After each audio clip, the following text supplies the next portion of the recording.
He guided mankind into all truth. All your problems, bring them, bring them, bring them. Brother Swaggart, he writes beautiful books.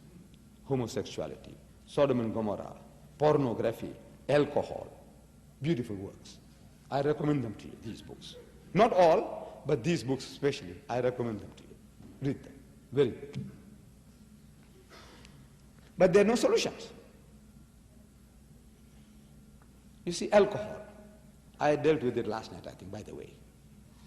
He says in this book, alcohol. He says 11 million drunkards in America. 11 million drunkards, he says. These are his terms. In my country, they don't call them drunkards. Especially the whites, you can't call them drunkards. They'll punch you on the jaw. You have to call them alcoholics. They're sick people. See, when you say drunkard, it's very, very pungent, strong. Can you say drunkard? But when you say he's alcoholic, the person is sick. So he needs some treatment. 11 million, these are words of Brother Swaggart, drunkards in America, and 44 million heavy drinkers. And he says, to me, no difference between the two. To me, they are the same. Whether you call them drunkards or you call them heavy drinkers, to me, they are the same. I say, MashaAllah. MashaAllah, praise be to God. We have such a brother who speaks like a Muslim. The only thing is, I said, look, go one step further. To solve your problem, you have to go a step further. I said, include your social drinkers as well in that list of yours. Because the Holy Prophet Muhammad made no distinction between these three groups that you are thinking of. You've got the drunkards, you've got the heavy drinkers, and you've got social drinkers. The Holy Prophet Muhammad sallallahu alaihi wasallam, he said, whatever intoxicates in greater quantity is forbidden even in smaller quantity. No excuse for a nip or a tot. Finish, out. He said, strong words, he said, cursed is he who grows grapes for brewing. Growing of fruit trees in Islam is an act of virtue. Bless it. Allah will reward you. Whether you plant fruit trees for selling the fruit or for eating it, Allah will bless you. He'll reward you. He said, on one occasion, he said, you see, if you get sure knowledge that tomorrow 12 o'clock at noon, the earth will be doomed, finished. It's coming to an end. Yawmul Qiyamah will set in, 12 o'clock tomorrow. And you were supposed to plant a fruit tree today. So what must you do? It will take 7 years for it to bear fruit. 7 years. He says, plant the tree. Allah will reward you. That mighty messenger of God, he said that if you plant grapes for the purpose of brewing, not for eating or selling, but for the purpose of brewing, like my place in the Cape in South Africa, we have what is called the Mediterranean climate, and grapes grows beautifully there. That's the best wine growing country in that area. And you inherit 100 hectares of land, 200 acres of land. So what am I going to do? I said, plant grapes, the wine. But I said, who's going to buy it? I said, don't worry, there's a winery there, there's a brewery there. Unlimited amount they are prepared to buy from you. I said, right. If you did that, the Prophet of Islam says, cursed is he who grows grapes for brewing. Cursed is he who crushes it. Cursed is he who bottles it. Cursed is he who sells it. And cursed is he who drinks it out. No, you have nothing, no truck with that stuff. This is Islam. And the solution to the problem is this, total abstinence, said the Prophet of Islam, on instruction from Allah, revelation of God in the Holy Quran. Ya ayyuhalladhina amanu, so you believe. Innamal khamru, most certainly intoxicants, wal maisiru, and gambling. In his book, one of the books says, the American public is spending $54 billion a year on gambling. Squandering. 54 billion. And gambling. Wal ansabu, and fortune telling. Wal azlamu, and idol worship. Rizm min amali shaitan, are an abomination of Satan's handiwork. Fajtanibuhu la'allakum tuflihun. So shun such abomination that you may prosper. And wine barrels were emptied in the streets of Medina, never to be refilled. This one verse has created the biggest society of teetotalers in the world. People who don't imbibe alcohol. Biggest society in the world. One word, one expression. Brother Swaggart is talking about, he says, you got to threaten the Muslims, chopping off his head. or chopping off his hands. Therefore, they don't drink. The person does not drink because he fears his hand will be cut off, or his toes, or his nose, or whatever. Is that the reason? I want to know, you in America, the Muslims. I know we have black sheep amongst us, like any community has.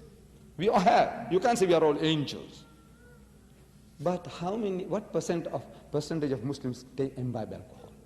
In India, Pakistan, South Africa, my community, I'm boasting in my country.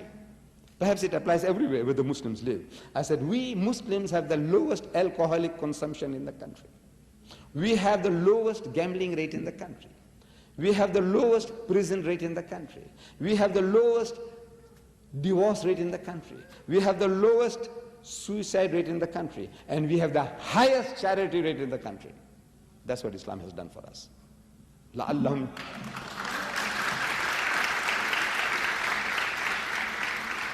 Wallah, it's Islam. Nobody has threatened me all my life that I shouldn't smoke. My father used to smoke cigarettes. I don't touch it, my children don't smoke it.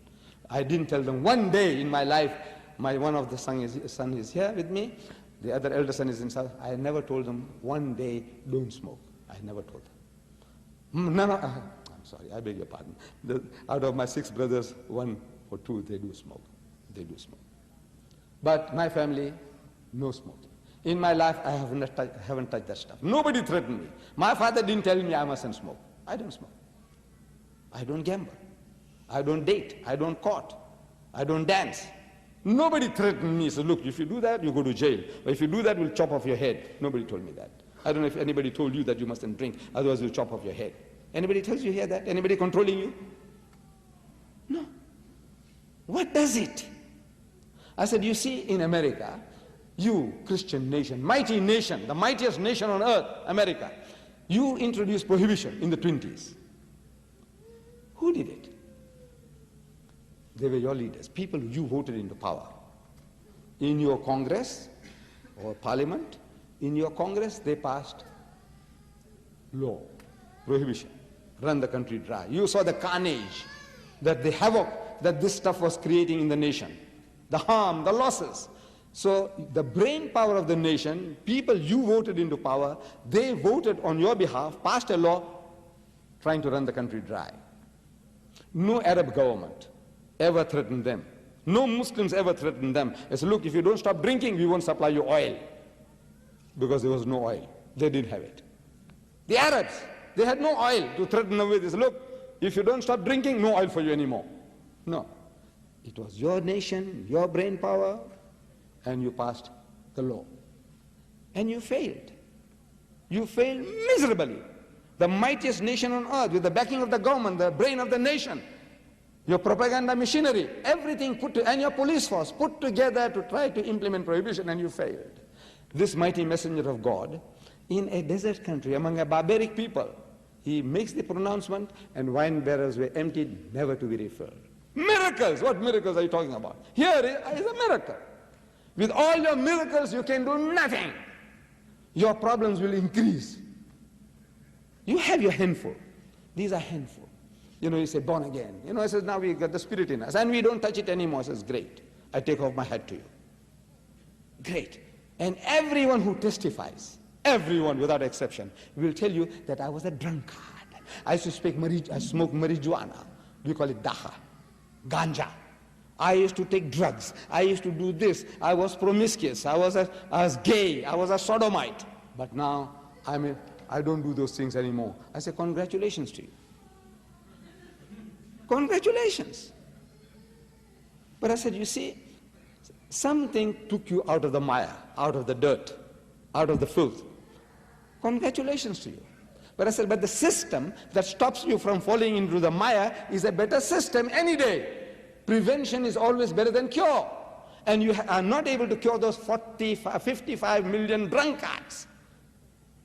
With all your Holy Ghost and all your lecturing and moving people, you know, to queue up by the thousands, you will not be able to solve the problem. The answer is total abstinence. And the only religion on the face of the earth which says don't touch that stuff is Islam.